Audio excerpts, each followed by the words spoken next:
ஓரத்தில் மட்டும் லைட்டாக தண்ணி அப்ளை பண்ணுங்கள். நெக்ஸ்ட்டு ரோல் பண்ணுங்கள். அப்போ தான் நல்லா ஒட்டும்.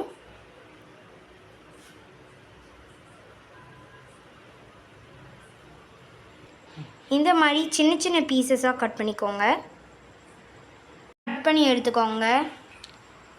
ஒரு விரலை வச்சு இந்த மாதிரி அமுக்கி எடுத்துக்கோங்க.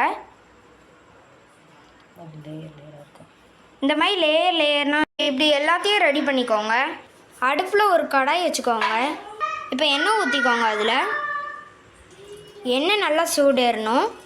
எண்ணெய் நல்லா சூடேறிட்டு இப்போ ஒன்று ஒன்றா எடுத்து போட்டுக்கலாம்.